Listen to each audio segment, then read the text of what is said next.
Hi, Syntax is here.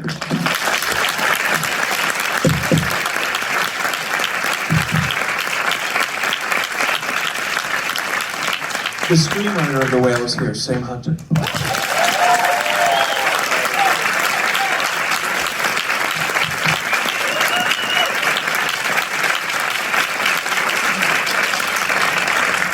The director of The Whale is here, Darren Aronofsky.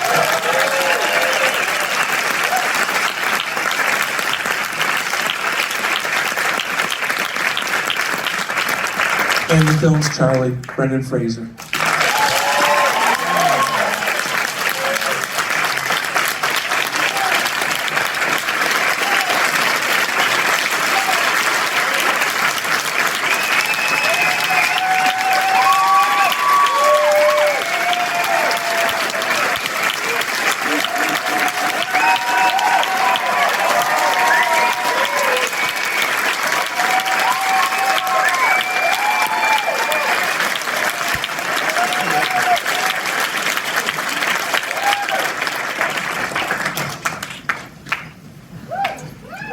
Branden.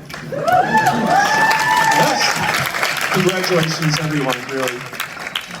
Sam, let's start with you, because I don't know if you guys know, but The Whale started as a play in 2012, and it was in Denver, and then it went off Broadway to great acclaim. So, maybe as a first question,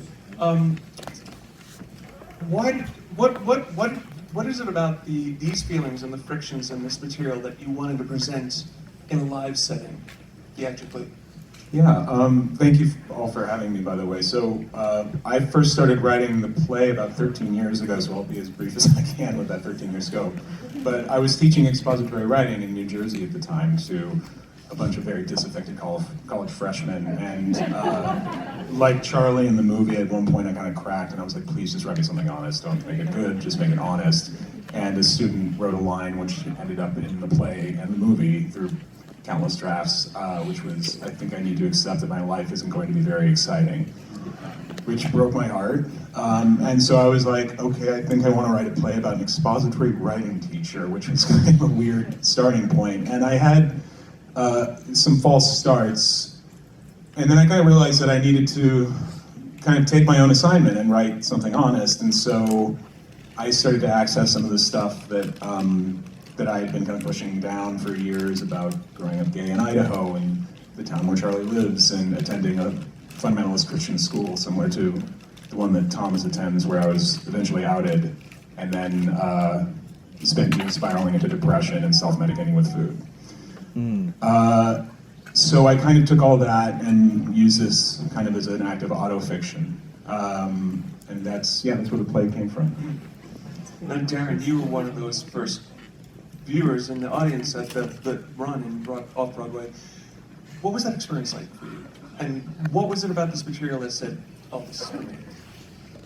Well, when I saw the article in the New York Times, the review, I was like, oh, I got to go see that. I didn't know why. It just sounded really interesting to see something like that on stage. I had never seen characters like that portrayed anywhere. So I went, and like many people that experience, you don't really know these characters at the beginning, and they seem so distant from your own life. But then 5 minutes into each of their stories, you really start to understand them, and by the end, they break your heart.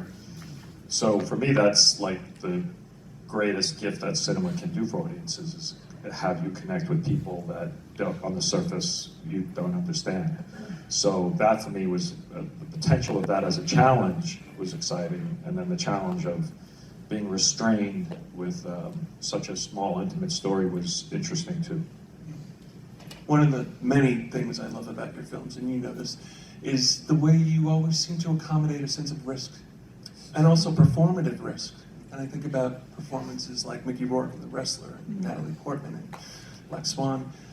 How did those conversations start with your actor in terms of taking on that risk? Well, it's on the page, so the actors kind of get what's going to happen, but I think real characters are the ones that kind of interest me, because the only way I really know how to direct is when I watch an actor and I go, are they being real? Do I understand that doesn't feel truthful, what's going on in front of me. So I don't know how to do something that doesn't sort of aim for a truthful character, an honest character. Even if the character, is dishonest, like Thomas has a lie for the whole project, which was extremely difficult to pull off because you don't want the audience to know that there's a lie going on. But that's a very honest place to be. So it starts with that, and then there's just a lot of conversations, but it usually starts with finding an actor who is excited and is hungry to work.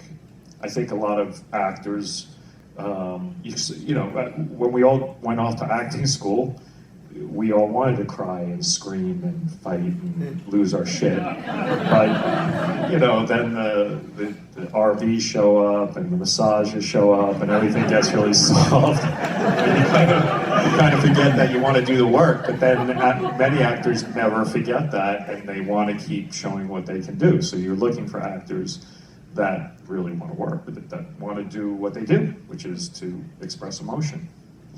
Branden, let's talk about that, because, what do you feel like you were risking in taking on this role? Sorry, what was I risking? Everything. I believe that you should go towards the danger in art. I think the most growth can come from that. Not always asked or allowed to, but when you are with the project that Sam wrote and Darren directed, I wanted to be a part of it because if I'm going to come back and see good folk here again, I need to reintroduce myself, and I'm in a good place, and I'm looking forward to what the future holds. And so I think that it's important to connect with the character in a way that's authentic, that feels truthful, that feels as if he really has redemption to address. And I have felt a real need to reemerge, and I wanted to do so in a way that you might not expect, or you have to look again.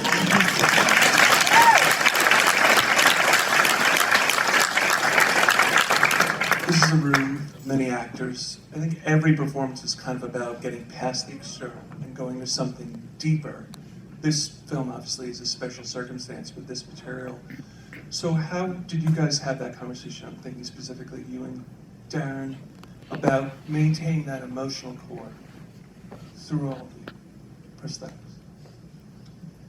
Well, it was first a technical challenge. It started with that. So after Branden agreed and we were going to start to do it, probably one of the first phone calls was to the master makeup artist, Adrian Moreau, who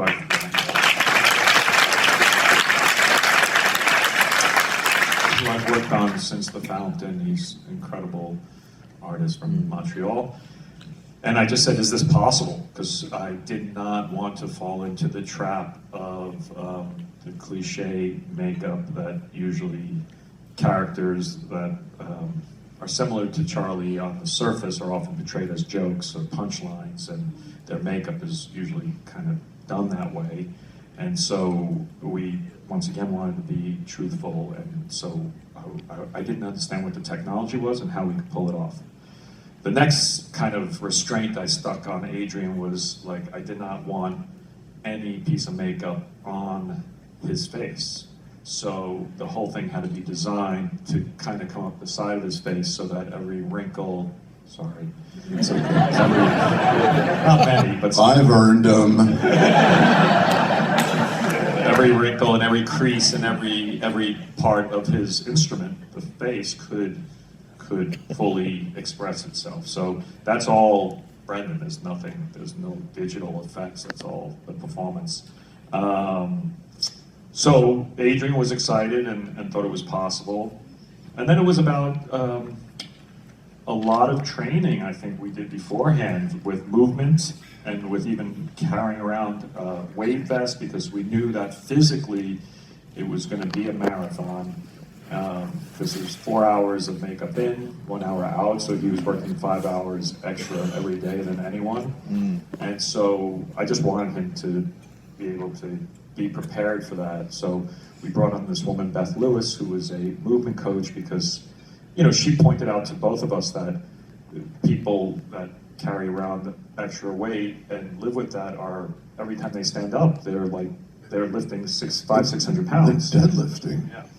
So it's actually, they're incredibly strong people, but to do that, it actually changes the way your body moves, the physicality, all your joints, everything changes. And so we studied that and we worked on that, and he would have assignments over Zoom, because it was during COVID, of like how to move around the kitchen.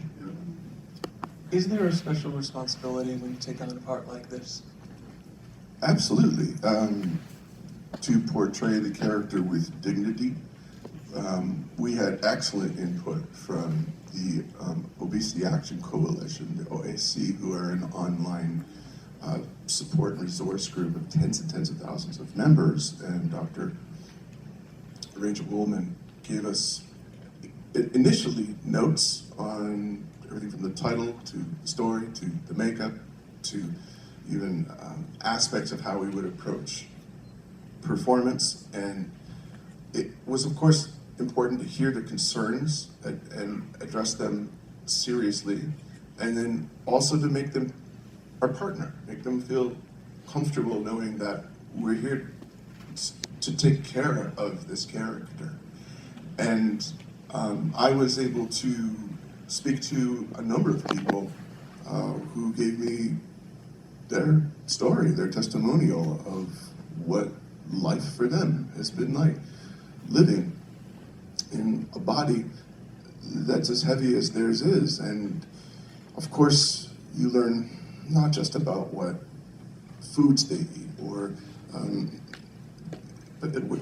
where they live in terms of how their mobility functions, but I got to know them in a sense that I learned maybe initially from an early age on. I noticed that independently there was a figure in their life. It was either a parent or an authority or some, in a way, a bullying sort of presence. And they all independently said that's where it starts, the feeling of being othered, being made to not match up. And it breaks my heart to think that, you know, how we speak to one another is so very, very important. And this film underlines that notion indeed, that I think we can change common vernacular that is so apparent in how we discuss people who live with obesity. And I think we can change some of the dialogue and the conversation to be more inclusive and to keep us understanding that everyone deserves their dignity. So it was important to partner with them and learn really the inner life of the people who live in it. I think the way we speak to each other and the empathy is really the subject of the film in a lot of ways. Ty, I want to get you involved in this conversation because Tom is such a fascinating character and kind of a pivot, and I feel like Charlie's been really trying to control the conversations he has in his life up to that point, and then you enter into it and change things. Talk to us a little bit about the conversations that you had with Darren about that character.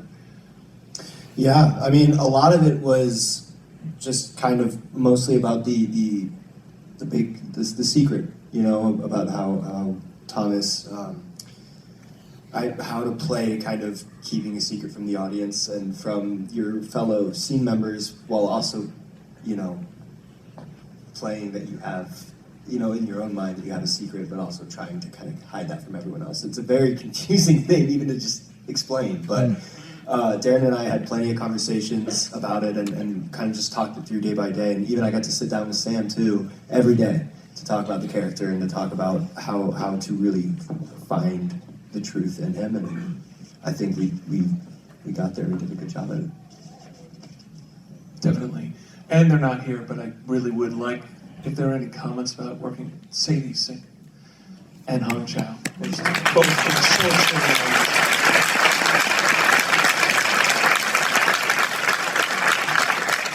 You talk about Sadie, I'll talk about Hope. I had a front row seat to watch Sadie Sink win the game ball every single day. She's just as sharp as attack, has such an attack point on the character that belies the moody teenager trope. We see a little girl who is deeply, deeply sad and wounded for what her father did. And that clearly manifests in a very laser-like focused rage. And it was quite glorious to behold when it wasn't making me forget my lines. I just have to add too that I've seen a lot of young actresses play that role over the years in the play version of the last decade, and it's a difficult role because you have to hold everything inside until the final 20 seconds of the film, basically. And I marveled at what Sadie did every day by telling stories with her eyes and letting us see inside her brain. It was a true thing to behold. And that, for me, the thing about Sadie is I still, if I haven't watched the film in a while, but I watch it hundreds of times when you're editing the film, and she is moving at such a speed faster than all of us move that there's so many little subtle things that I picked up on after seeing it 85 times. I'm like, oh wow, that was a cool little thing she did, which is exactly what it's about, but I never even caught it before because it's just like so fast, you can't see it. So if you ever do see the film, just really pay attention to what she's doing because it really flies by because it's such a ball of fury, but in that fury is all the complexity and truth of the character in every moment. Okay, now let's talk about how. And fun fact, the little girl is actually Sadie's sister. Yeah. Anything. We've got some lot of similar. They look so much like. Now you start off with Han. And Han Chow makes everything and everyone better. The material, the performance, scene, everything. Every take was different, which was insane. I mean, the editor wasn't too happy, but it didn't matter because each take was convincingly great. Sometimes, well, you guys are making fun of me because at the end I'd say, "Oh, let's just." We gotta just show off for us, will you? Like, what else you got? What do you got? What do you got? And she would have something. She was amazing, but and it's funny because I was talking about this with some students yesterday in Austin. There were a lot of young students talking about how to read for a director, and it's fun. I asked to put her on tape from the beginning because I was a big fan of hers from Downsizing, and I was like, oh, she could be really good for it. And then I never got the tape, and it kind of got lost in the casting, directing shuffle for a second. And eventually, I remembered when we were looking, I was like, whatever happened to Han Chow? And they said, oh, let's send it over. And what she did is she actually, with the camera, and this is interesting because it's kind of changed the way you all kind of audition now because you're often doing stuff at home taping or on Zoom. She was actually blocking the scene with the camera. Like she knew when to lean in and when to lean back. And I was like, oh, she understood the writing of the scene. And that was really impressive.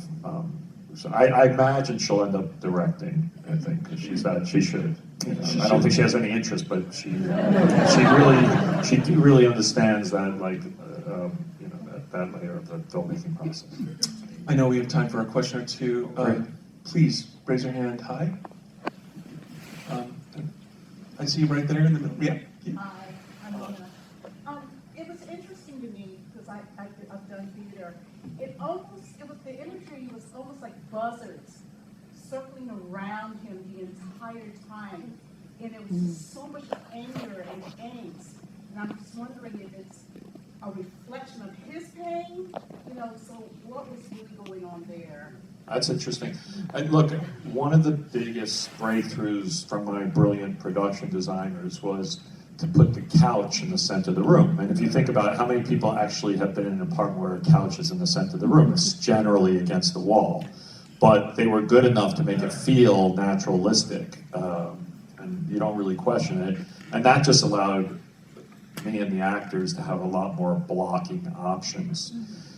So early on, we realized that how difficult Charlie has with movement, that his daughter could really taunt him by working his back. So that was one of the early scenes in the film, and we were just like, I knew immediately how I would shoot it, just to really show, to teach the audience how difficult it is for Charlie to move and how much of a real inconsiderate, purposely inconsiderate that character could be.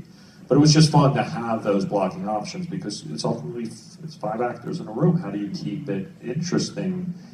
And that was a great challenge for me, is like reducing every scene to putting the camera in exactly the right place for the performance and for what the story was about.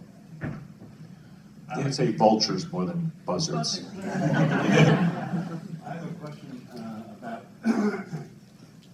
aspect ratio and whether you shot it in that aspect ratio, particularly to create a sense of confinement. However, I also have a comment, which is Branden.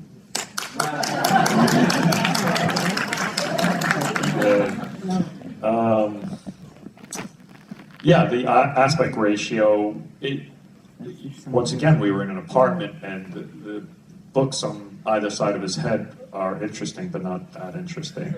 And this is about performance and language, and that's all I was really interested in, was Sam's words and the way the actors were going to play it. So it just made a lot of sense to shoot it at 4:3. It seems so effective. Yeah. Closing feeling. I know we have time for one more. Yeah, right there. What I found most interesting about this was not only are the characters completely multiple dimensions, I don't even know how many dimensions you got there, but was that they were very unexpected. You know, you didn't really know, especially the mother was the most interesting to me, honestly, was because of her conflicting feelings. And I felt that thematically through it, but I was most interested in the horror aspects that you play, the tropes of the music and the knife, and the danger there, specifically in the anger. And I was curious if that was something that you did more, if that was in the play itself. Is that something that was written on the page, or is that something you guys developed on the film? That's interesting. I've never thought of it in this sort of the lens of horror. That might just because as a playwright, I never really think about things in terms of genre. Like, I was actually vexed a little bit. I did a screenwriting panel the other day, and they're like, what genres are you interested in? And I was like, people? So I think like those things sort of naturally, organically grew out of, I just like in that moment, like that knife isn't in the play, but I was like, how can I provide a cinematic language to see her anger in that moment because she realizes that Charlie got to her and was putting up a slight mirror to her. But yeah, I mean, I think like my favorite kind of writing is writing where there's like a lot of different character moments happening at the same time. And that despair and joy can be side by side. And I think that Mary scene is really like despair and love and anger and humor are just like, you know, I wanted to, like in real life, when despair and joy are right next to one another, that's what I wanted to portray in that scene in particular. There's value also in seeing the shadow of a character arriving over the kitchen window. And you're thinking, okay, wait, are they just waiting to come in? Are they going to knock yet? Who is that? Why are they here? It really increases the tension, and it makes Charlie's world that much more interesting and important. Yeah. Do we have one last question? Yes, sir. I saw it on stage last month. Oh, wow. Where? In Orange County. Wow, I didn't know that. Yeah, Call my agent, excuse me. He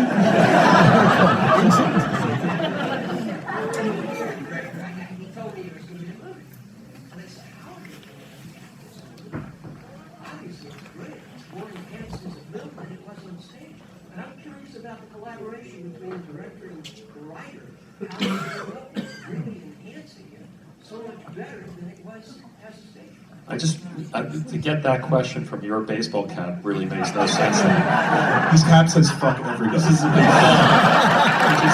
It's like the exact opposite of what the movie's about. Yeah, but I guess he liked it, but what else everyone? Sorry. yeah, I mean, we worked for 10 years together. I mean, on and off for 10 years on his script. I mean,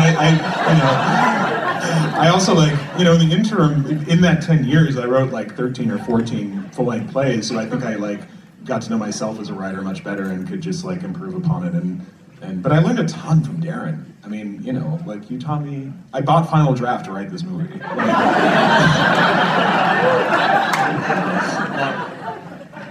Let's thank our guests. thank you very much. Thank you.